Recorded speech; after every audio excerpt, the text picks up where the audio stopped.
ओम शांति। अॼु मेरी तारीख़ है 21/4/2025। अॼु मेरा बाप दादा चवंदा मीठी मीठी ॿार बाप आया आहिनि तव्हांखे करंट ॾियणु। तव्हां देही अभिमानी हूंदव, बुद्धि योग हिकु बाप सां हूंदव त तव्हांखे करंट मिलंदी रहंदी। तव्हां देही अभिमानी हूंदव, हिकु बाप सां बुद्धि योग हूंदो त तव्हांखे करंट मिलंदी रहंदी। प्रश्न आहे, सभिनि खां वॾो आसुरी सुभाउ कहिड़ो आहे जो तव्हां ॿारनि में न हुजणो खपे? उत्तर आहे अशांति फैलाइणु। हीउ सभिनि खां वॾो आसुरी सुभाउ आहे। अशांति फैलाइण वारनि सां मनुष्य तंग थी वेंदा आहिनि। अशांति फैलाइण वारे सां माण्हू तंग थी वेंदा आहिनि। उहे जिते वेंदा हुते अशांति फैलाईंदा। इन करे भॻवान सां सभई शांती जो वर मांगंदा आहिनि। अशांति फैलाइण ही सभिनि खां वॾो आसुरी सुभाउ आहे। अशांति फैलाइण वारे सां मनुष्य तंग थी वेंदा आहिनि। उहे जिते वेंदा हुते अशांति फैलाईंदा। इन करे भॻवान सां सभई शांती जो वर मांगंदा आहिनि। गीता ये कहानी आहे दीवे ऐं तूफ़ान जी। ओम शांति। मिठे मिठे सिकील जे ॿारनि गीत जी लाइन ॿुधी। गीत त आहे इहा भक्ति मार्ग जो, पोइ उन्हनि खे ज्ञान में ट्रांसफ़र कबो आहे। कहिड़ो गीत आहे? ये कहानी आहे दीवे ऐं तूफ़ान जी। ॿियो कोई ट्रांसफ़र करे न सघे। तव्हां में बि नंबरवार पुरुषार्थ अनुसार ॼाणे सघंदा आहिनि दीवो छा आहे, तूफ़ान छा आहे। ॿार ॼाणंदा आहिनि आत्मा जी जोत उजायल आहे न। हाणे बाप आया आहिनि ज्योति जॻाइण। कोई मरंदो आहे त दीयो जलाईंदा आहिनि। उन्हनि जी ॾाढी ख़बरदारी रखंदा आहिनि। सम्झंदा आहिनि दीवो अगरि बुझी वियो त आत्मा खे अंधियारे में वञिणो पवंदो। इन करे दीवो जलाईंदा आहिनि। हाणे सत्युग में त इहे ॻाल्हियूं हूंदियूं न आहिनि। हुते त सोजड़ो ई हूंदो आहे न। भूख आदि जी ॻाल्हि ई न आहे। हुते त ॾाढा माल मिलंदा। हिते त घोर अंधियारो आहे। छी दुनिया आहे न। सभी आत्माउनि जी जोत उजायल आहे। सभिनि खां जास्ती जोत तव्हांजी उजायल हुई। छोकी असां ॾाढी पहिरों खां पाठ वॼायो न। ख़ासि तव्हांजे लाइ ई बाबा ईंदा आहिनि। तव्हांजी जोत उजाइजी वई आहे न। हाणे करंट किथां मिले? ॿार ॼाणंदा आहिनि करंट त बाबा खां ई मिलंदी न, है न। करंट जोर थींदी आहे त बल्ब में रोशनी तेज़ थींदी आहे। त हाणे तव्हां करंट वठो था वॾी मशीन सां। ॾिसो बॉम्बे जहिड़े शहर में केतिरा ढेर मनुष्य रहंदा आहिनि। केतिरी जास्ती करंट खपे न। ज़रूरु एतिरी वॾी मशीन हूंदी। इहा बेहद जी ॻाल्हि आहे, है न। ज़रूरु जास्ती एॾी वॾी मशीन हूंदी। इहा बेहद जी ॻाल्हि आहे। सॼी दुनिया जी आत्माउनि जी जोत उजायल आहे। उन्हनि खे करंट ॾियणो आहे। मूल ॻाल्हि आहे बाप सम्झाईंदा आहिनि बुद्धि योग हिकु बाप सां लॻल रहे। देही अभिमानी ठहो। केतिरो वॾो बाप आहे न। सॼी दुनिया जे पतित मनुष्यनि खे पावन ठाहिण वारो सुप्रीम बाप आयो आहे सभिनि जी जोत जॻाइण। सॼी दुनिया जा मनुष्य मात्र जी जोत जॻाईंदा आहिनि। बाप केरु आहे, कीअं ज्योति जॻाईंदो आहे, इहो त कोई ॼाणंदो ई न आहे। बाप केरु आहे, कीअं ज्योति जॻाईंदा आहिनि, उन्हनि खे ज्योति स्वरूप बि चइबो आहे। पोइ सर्वव्यापी बि चई ॾींदा आहिनि। बाप केरु आहे, कीअं ज्योति जॻाईंदा आहिनि, इहे कोई न ॼाणंदा आहिनि।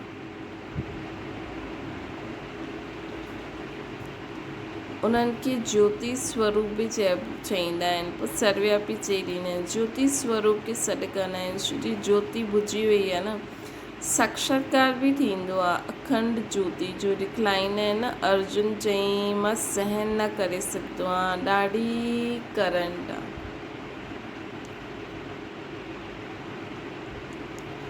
त हाणे हिन ॻाल्हियुनि खे तव्हां ॿार हाणे सम्झंदा आहियो। सभिनि खे सम्झाइणो बि आहे कि तव्हां आत्मायूं आहियो। आत्मायूं मथां खां हिते ईंदियूं रहंदियूं आहिनि। पहिरियों आत्मा पवित्र ईंदियूं आहिनि, हुननि में करंट आहे, सिधो प्रधान आहिनि। गोल्डन एज में पवित्र आत्मायूं आहिनि, पोइ हुननि खे अपवित्र बि ठहिणो आहे। जॾहिं अपवित्र ठहींदियूं तॾहिं गॉड फादर खे सॾु कंदियूं कि अची करे लिबरेट करो, अर्थात दुख सां छुड़ायो। लिबरेट करणु ऐं पावन ठाहिणु, ॿिन्हिनि जो अर्थ अलॻि अलॻि आहे। ज़रूरु कोई सां पते ठहियूं आहिनि तॾहिं त चईंदा आहिनि बाबा अची करे लिबरेट करो, विकारनि सां लिबरेट करो त पावन बि ठाहियो। हितां खां शांति धाम में वठी हलो, शांति जो वर ॾियो। हाणे बाप सम्झाईंदा आहिनि हिते शांति में त रही न सघंदा आहियूं। शांति त शांति धाम में आहे। सतयुग में हिकु धर्म हिकु राज्य आहे त शांति रहंदी आहे, कोई हंगामो न आहे। हिते मनुष्य तंग थींदा आहिनि अशांति सां। हिकु ई घर में केतिरा झगड़ा थींदा आहिनि। सम्झो स्त्री पुरुष जो झगड़ो आहे त माउ बाप ॿार भाउ भेण सभु तंग थी वेंदा आहिनि। अशांति वारे मनुष्य जाते वेंदा अशांति फैलाईंदा, छो जो इहा आसुरी सुभाउ आहे। हाणे तव्हां ॼाणंदा आहियो सतयुग में आहे सुखधाम, सतयुग आहे सुखधाम, उते सुख ऐं शांति ॿई आहे। ऐं उते परमधाम में त सिर्फ़ु शांति आहे, उन्हनि खे चइबो आहे स्वीट साइलेंस हो। मुक्तिधाम वारनि खे सिर्फ़ु एतिरो ई सम्झाइणो हूंदो आहे कि तव्हांखे मुक्ति खपे न त बाप खे यादि करो। मुक्ति खां पोइ जीवन मुक्ति ज़रूरु आहे। पहिरियों जीवन मुक्ति हूंदी आहे, पोइ जीवन बंदि हूंदा आहिनि। अध आहे न। सतो प्रधान खां पोइ सतो रजो तमो में ज़रूरु अचिणो आहे। पिछाड़ी में जो हिकु अधु जनम वठंदा ईंदा आहिनि, उहे छा सुख दुख ॾिसंदा। पिछाड़ी में जो हिकु अधु जनम वठंदा आहिनि, उहे छा सुख दुख ॾिसंदा। तव्हां त सॼो अनुभव कंदा आहियो, तव्हां ॼाणंदा आहियो एतिरा जन्म सां सुख में रहंदासीं, पोइ एतिरा जन्म दुख में थींदा। फलाने धर्म में फलाने धर्म नई दुनिया में अची न सघे। उन्हनि जो पाठ ई पोइ आहे। भल नयो खंड आहे उन्हनि जे लाइ, जीअं उहा नई दुनिया आहे। जीअं बौद्धी खंड क्रिश्चन खंड नयो हूंदो, उन्हनि जी बि सतो रजो तमो खां उन्हनि खे बि पास थियणो आहे। झगड़ा झाड़ में बि ईअं थींदो आहे न, आहिस्ते आहिस्ते वृद्धि थींदो आहे। पहिरियों त निकिरंदा उहा जो हेठि ई, पहिरियों जो निकिता उहो हेठि ई रहंदा। ॾिसंदा आहियो न नया नया पता कीअं निकिरंदा आहिनि, नंढा नंढा हरा पता निकिरंदा रहंदा आहिनि। पोइ बॉर फूल निकिरंदो आहे, नयो झाड़ ॾाढो नंढो हूंदो आहे। नयो बीज विझिबो आहे न, उन्हनि जी पूरी परवरिश न थींदी आहे त सड़ी वेंदो आहे। तव्हां बि पूरी परवरिश न कंदा आहियो त सड़ी वेंदा आहियो। बाबा अची करे मनुष्य खां देवता ठाहींदा आहिनि, पोइ उन्हनि में बि नंबरवार ठाहींदा आहिनि। राजधानी स्थापना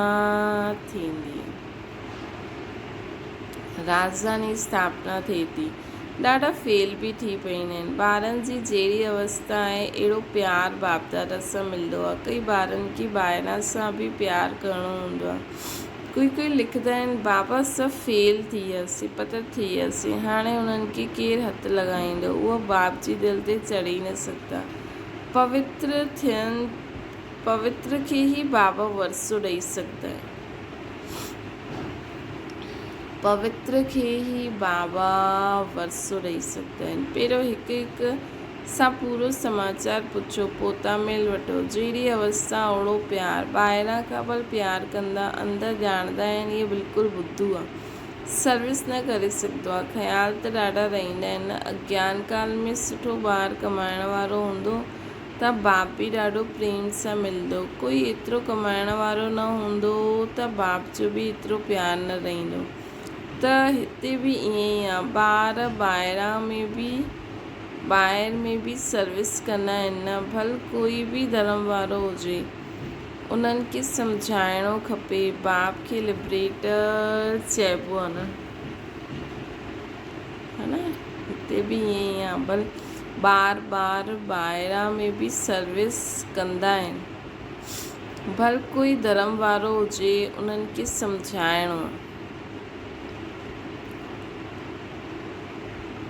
बाबा खे लिबरेटर चइबो आहे न, लिबरेटर ऐं गाइड, उन्हनि जो परिचय ॾियणो आहे। सुप्रीम गॉड फादर ईंदा आहिनि, सभिनि खे लिबरेट कंदा आहिनि, गाइड ठही मथे वठी हलंदा आहिनि। बाप चवंदा आहिनि त केतिरा पदर थी विया आहिनि, प्योरिटी त आहे न, हाणे मूंखे यादि करो। बाप त एवर प्योर आहे न, बाक़ी सभु पवित्र खां अपवित्र ज़रूरु ठहींदा आहिनि। पुनर्जन्म वठंदा उतरंदा ईंदा आहिनि। हिन समय सभु पतित आहिनि, इन करे बाबा राय ॾींदा आहिनि, ॿार तव्हां मूंखे यादि करो त पावन ठही वेंदा।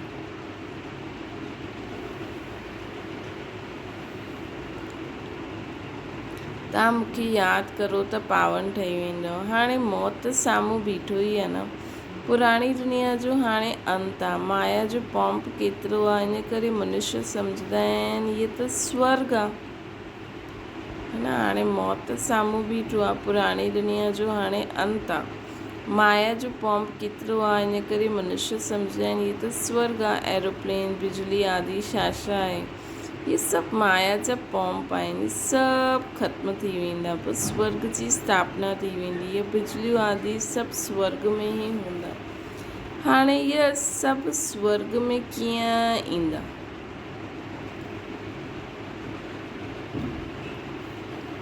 ज़रूरु जानकारी वारो खपे न। हाणे इहे सभु स्वर्ग में कीअं ईंदा, ज़रूरु जानकारी वारो खपे।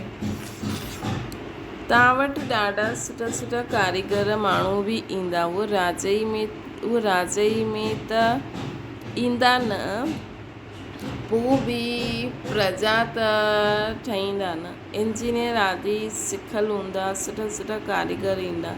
इहे फैशन सॼो विलायत सां ईंदो आहे न, त ॿाहिरि वारनि खे बि शिव बाबा जो परिचय ॾियणो आहे। बाबा खे यादि करो। तव्हांजो बि योग में रहण जो ई पुरुषार्थ, तव्हांखे बि योग में रहण जो ई पुरुषार्थ करिणो आहे। हिन में माया जा तूफ़ान ॾाढा ईंदा आहिनि। बाप सिर्फ़ु चवंदा आहिनि मामेकम यादि करो। इहा त सुठी ॻाल्हि आहे न।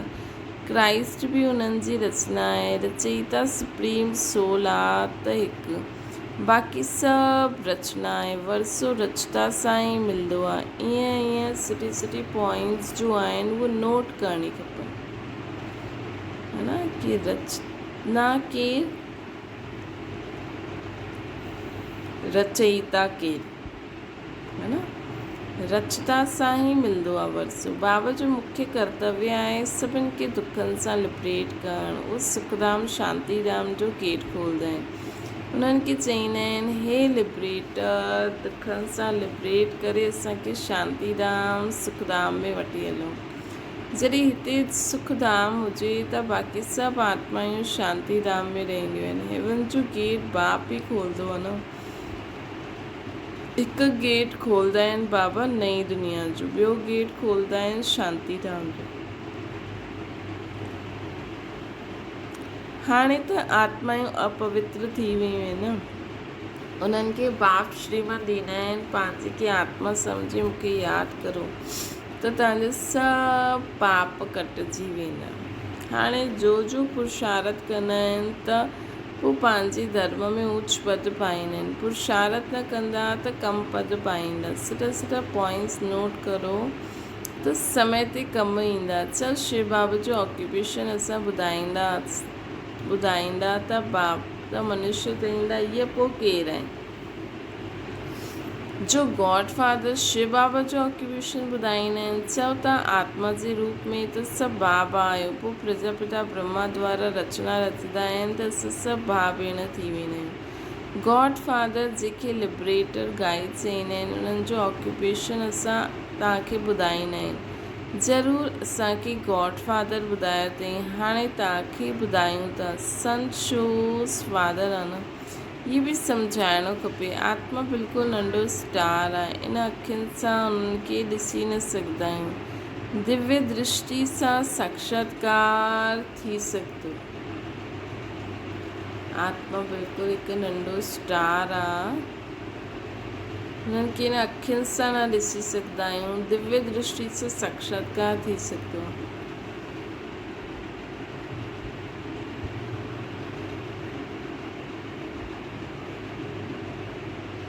बिंदी हा ॾिसण सां फ़ाइदो थोरी थी सघंदो आहे। बाबा बि ईअं ई बिंदी आहे, उन्हनि खे सुप्रीम सोल चईंदा आहिनि। सोल हिकु जहिड़ो ई आहे न, परंतु उहो सुप्रीम नॉलेजफुल ब्लिसफुल आहे, लिबरेटर ऐं गाइड।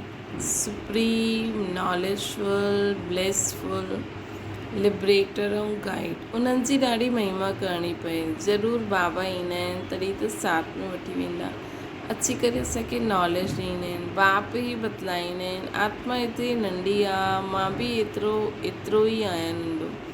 नॉलेज बि ज़रूरु कोई शरीर में प्रवेश करे ॾींदमि न, आत्मा जे बाजू में अची करे वेहींदो आहे।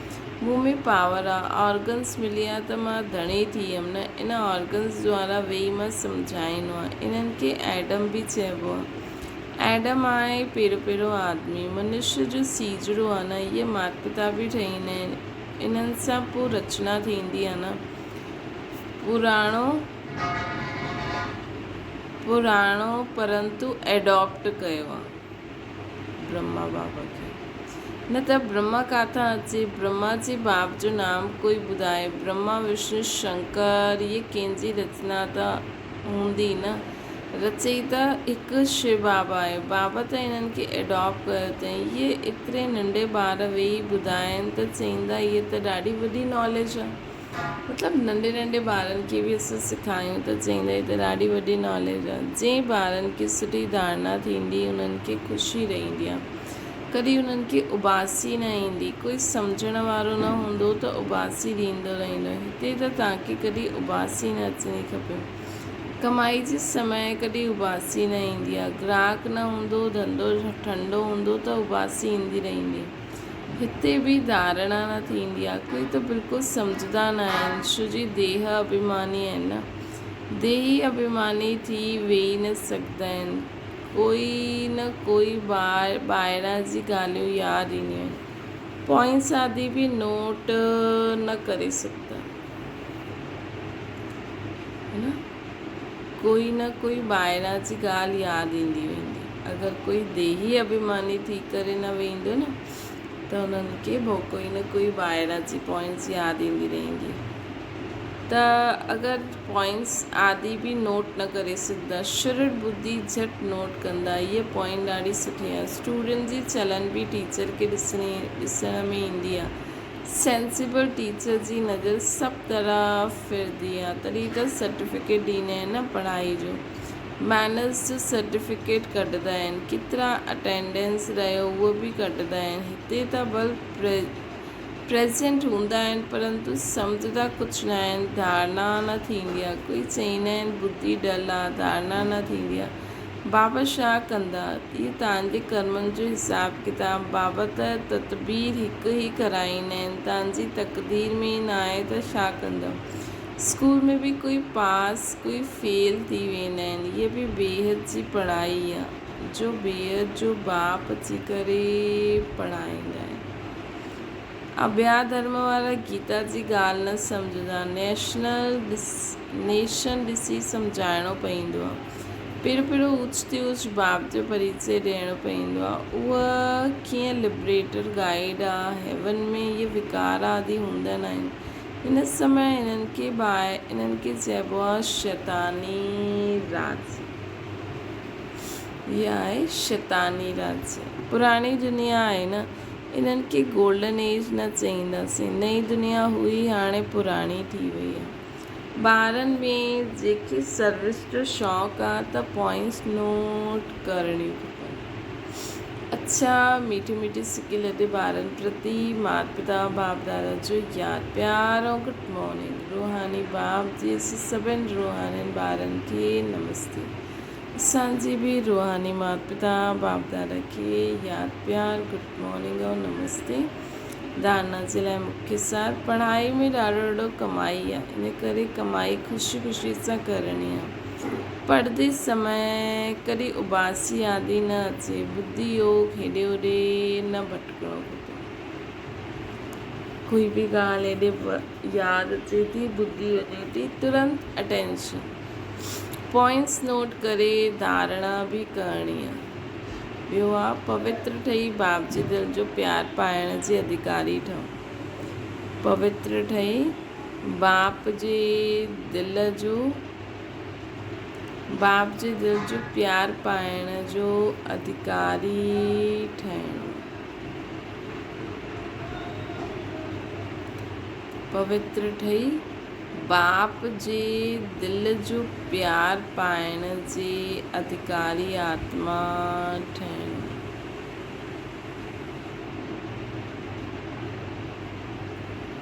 सर्विस में होशियारु ठहिणो आहे। सुठी कमाई करणी ऐं सर्व खे कराइणी बि आहे। वरदान आहे मर्जी व जन्म जी स्मृति सां सर्व कर्म बंधननि खे समाप्त करण वारा कर्मयोगी ठहो। ये मर्जी व दिव्य जन्म कर्म बंधनी जन्म न आहे, ये कर्म योगी जन्म आहे। हिन अलौकिक दिव्य जन्म में ब्रह्मण आत्मा स्वतंत्र आहे, न कि परतंत्र।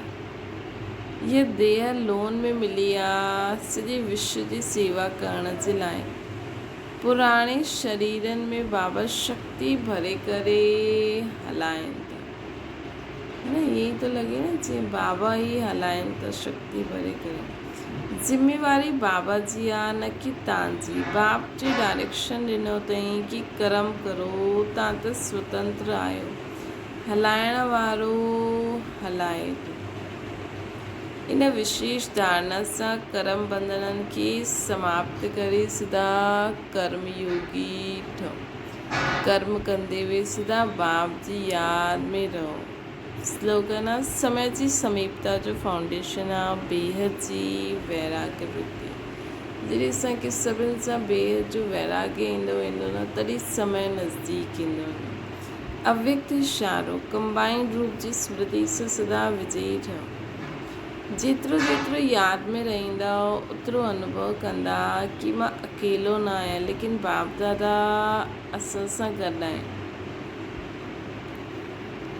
कोई भी समस्या साम्हूं अचे तो ये स्मृति रहे कि मां कंबाइंड आहियां, शिव बाप सां गॾु आहियां, मां आत्मा ऐं बाबा।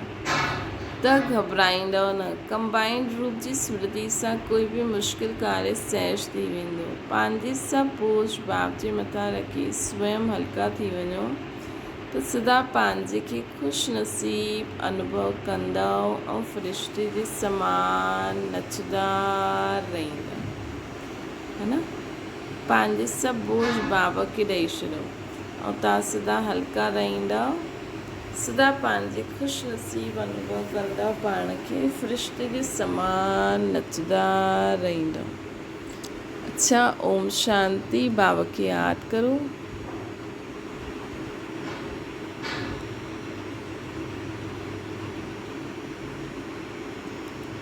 अॼु बाबा चई कि बाबा जी जो महिमा आहे कि बाबा लिबरेटर आहे, गाइड आहे, ब्लेसफुल आहे। है न, असांखे पवित्र ठाहिण वारा आहिनि। त बाबा जी ख़ूब महिमा करो। जेतिरी असां अंदरि बाबा जी महिमा कंदासीं न, ओतिरी ख़ुशी बि वधंदी ऐं उहा असां ठाहींदा बि वेंदासीं।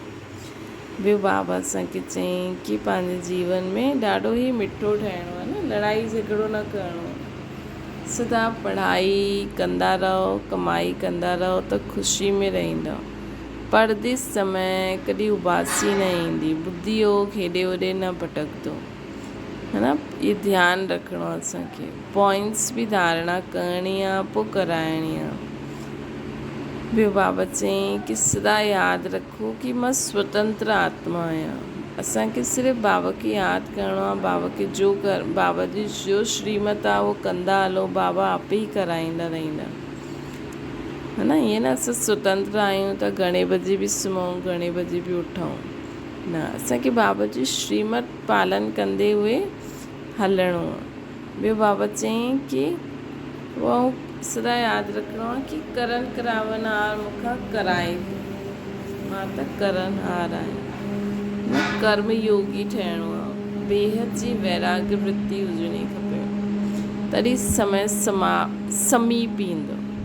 मां ऐं बाबा सदा कंबाइंड आहियूं। कॾहिं बि पढ़ाई पढ़ंदे समय उबासी न अचणी खपे। अच्छा, ओम शांति।